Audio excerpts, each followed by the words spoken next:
Hi, it's Muho, and it's been a while that I posted something in English on YouTube. Today I want to answer a question about the zazen posture, and you will find more information about what I have to do in links that I will post below this. These will refer to articles that I wrote a couple of years ago about the posture of zazen. First, that's something that most people will tell you is if you want precise instruction about how to sit, the best thing is to look for a teacher. Sit with a group rather than teach yourself by reading books or watching videos on YouTube. Although there's a lot of information on YouTube as well, and I also will post a link to a very easy to understand and also entertaining video on zazen that you can find on YouTube.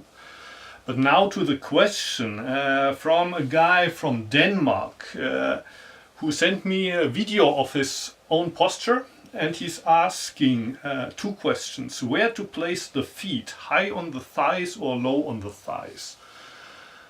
Well, first of all, you don't have to sit in full lotus, you don't have to sit in half lotus. If you can't get the feet up, it's okay if you sit, for example, in the Burmese posture, or you can sit in a kind of kneeling position and use this cushion to support your buttocks.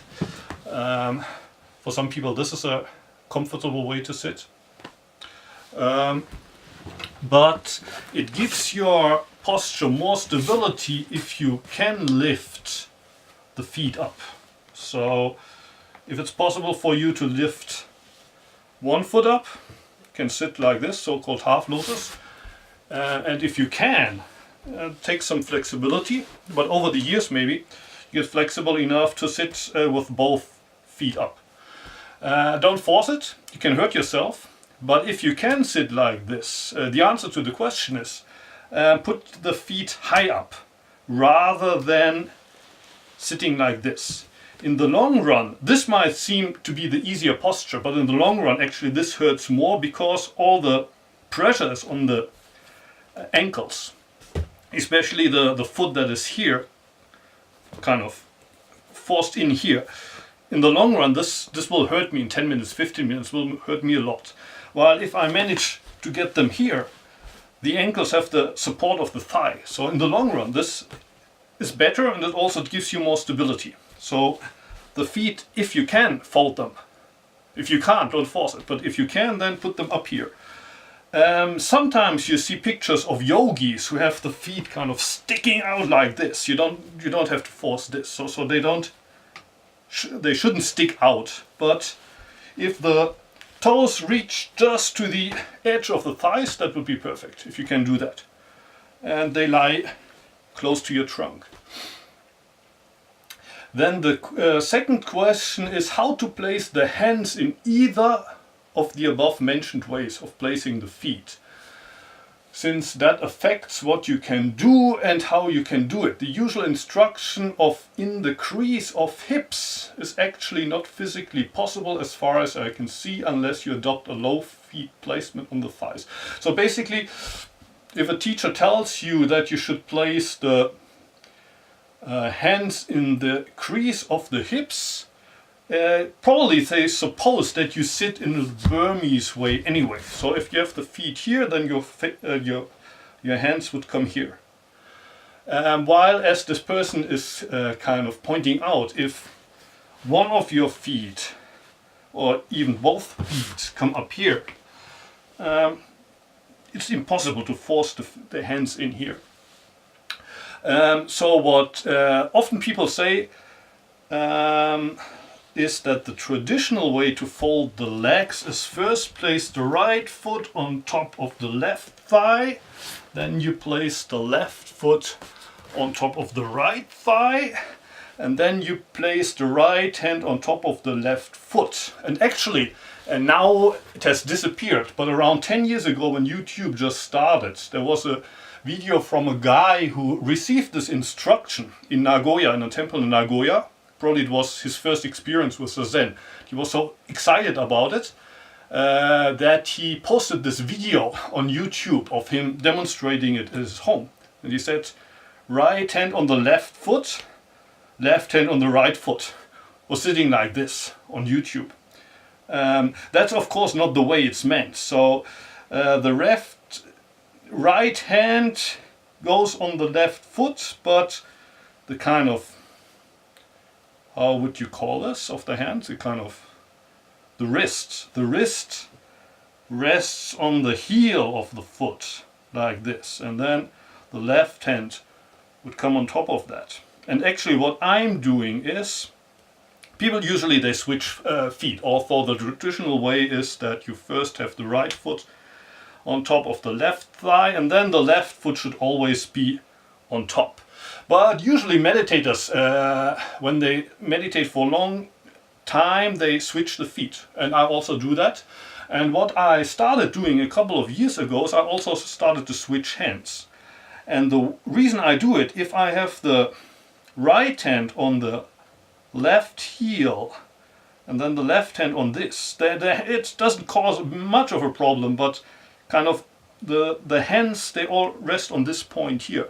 While if I do it the other way around, especially if I kind of a little support here, and I first put the left hand here, it fills this cavity, and then I put the right hand here, kind of feels more natural or easier. And if I sit the other way around, if I sit like this, in this case I would first maybe put a towel, or right now I'm using a sock, you put the sock, then here I put the right hand, and on top of this I put the left hand. And I mean, there's discussion about where the thumbs should exactly be. Right now they're touching my navel, but I mean they could also be a little bit away from the body. It's actually more difficult than one would imagine to kind of keep them straight like this, that they, if you get tired they go like this, or if you fight too much they go like this. Ideally they should be straight. Ideally also that's more difficult than you imagine, is to have the hands straight. Before watching the video probably can't even tell if they're straight right now. I often realize after I watch these videos on YouTube that I uploaded how bad my gasho is. So when you kind of force too much, then probably there's too much force on my right side. So I kind of, my gasho goes like this, and then when I become aware of that, then consciously now I pressure more on the left. So that the same thing happens during zazen. That's why, well, it's good to have a living teacher, or maybe sometimes to check yourself in the mirror, check yourself, take a video, look at the video, how it looks. Also the guy who was asking the question, he says, I seem to lean a bit to one side and left shoulder should be more pulled down as far as I can see. Well, I wouldn't say that we should pull it down. It's usually not that we should pull down one side more, but rather, well, you need to relax. So you shouldn't become too nervous about sitting in the perfect right posture, because you will never sit in the perfect posture. So don't force it too much, rather relax in the posture. But when you notice that one side is kind of hanging down too much, you correct it. But I mean, don't be too fuzzy about it. Something that I realized also in the case of the video of the guy who's asking me that question. Sawaki Roshi said that we should pull back the chin, because we have the tendency to, in everyday life, to sit like this in front of a computer. The tendency is to sit like this, while in Zen the shoulders are back, you pull down back the chin, but then you start to sit like this. Kind of, now I'm exaggerating that, but there's this conscious pulling of the chin, which is already too much. Even in the photographs that exist of Sawaki Roshi, and it's a very good posture. A lot of photographs, most of them were taken around the age when he was 60, but you can sense there's a certain kind of conscious effort in there, and he's aware of the camera. He's aware that somebody's taking a picture, and he's making this just a little extra effort. Only when, with some pictures that were taken of Sawaki Roshi when he was over 80, you see that he's probably not even aware of anybody taking a picture. It's much more natural, although the posture is maybe not as good as it was when he was 60. Anyway, so don't expect that your posture will be perfect. There's nothing wrong with trying to improve the posture. It's important. Like the person who sends me this through email, he's kind of saying that he was asking others, and the feedback that he got was, in reply I got asked a lot of questions about why I felt it necessary to sit in Kekka Fusa, and stories about how people couldn't do that, which in the usual internet manner evolved into pointless circular metaphysical nonsense, and so forth. So I mean, I don't think this is nonsense to be worried about how to sit. But I mean, you can take it too far also, so you should be a little bit careful that you don't take it too far. You don't become a perfectionist. Also, don't hurt yourself. When you sit for a long time, you will always be in pain. So I mean, you have to accept that you will be in pain. But it's important to kind of know the line. Like for example, after a sitting you do kinhin for 10 minutes, 15 minutes, you walk. If you're still in pain after 10 minutes of kinhin, then you're hurting yourself. You're doing damage to your body. So you should switch whenever you feel pain. You should sit with the pain, but